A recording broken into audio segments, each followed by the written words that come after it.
పల్నాడు జిల్లా పెద్దకూరపాడు నియోజకవర్గంలో రాత్రి నుండి కురుస్తున్న భారీ వర్షంతో వాగులు వంకలు పొంగి పొర్లుతుండడంతో లోతట్టు ప్రాంతాలు జలమయమయ్యాయి.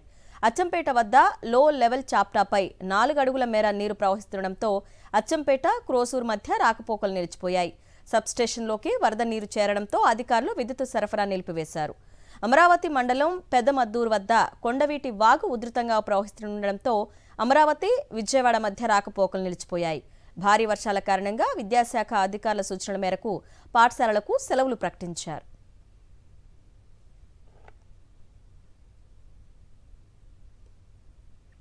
పల్నాడు జిల్లా గురజాల నియోజకవర్గంలో రాత్రి నుండి కురుస్తున్న ఎడతెరిపిలేని వర్షానికి పలు గ్రామాలు జలమయమయ్యాయి. దాచేపల్లి మండలం కేసానుపల్లి గ్రామం వద్ద వాగు పొంగి కారంపూడి దాచేపల్లి గ్రామాల మధ్య రాకపోకలకు అంతరాయం కలిగింది. దాచేపల్లి పట్టణంలో రజక కాలనీ, బొడ్రాయి సెంటర్తో పాటు పలు కాలనీలు నీట మునిగాయి. మాచవరం మండలంలో పీలేరు వాగు పొంగి పొరలంతో పిల్లుట్ల, బెల్లంకొండ, పిడుగురాళ్ల గ్రామాల మధ్య రాకపోకలు నిలిచిపోయాయి.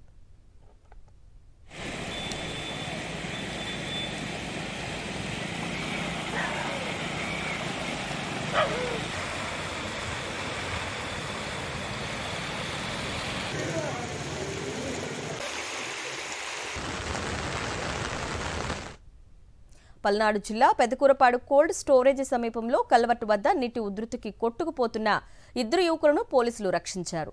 జూపుడిలో క్యాటరింగ్కు వెళ్లి సత్తనపల్లికి తిరిగి వస్తుండగా భారీ వర్షంతో వరద పోటెత్తింది. ప్రవాహంలో కొట్టుకుపోతున్న 2 పోలీసుల సాయంతో సురక్షితంగా బయటపడ్డారు.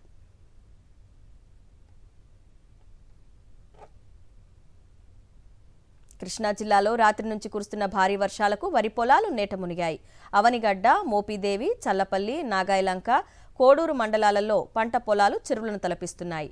నిన్నటి వరకు యూరియా కొరతతో అల్లాడిన రైతన్నలు ఇప్పుడు వరి నాట్లు వేసిన పొలాలు నీట మునగడంతో తీవ్ర అవస్థలు పడుతున్నారు.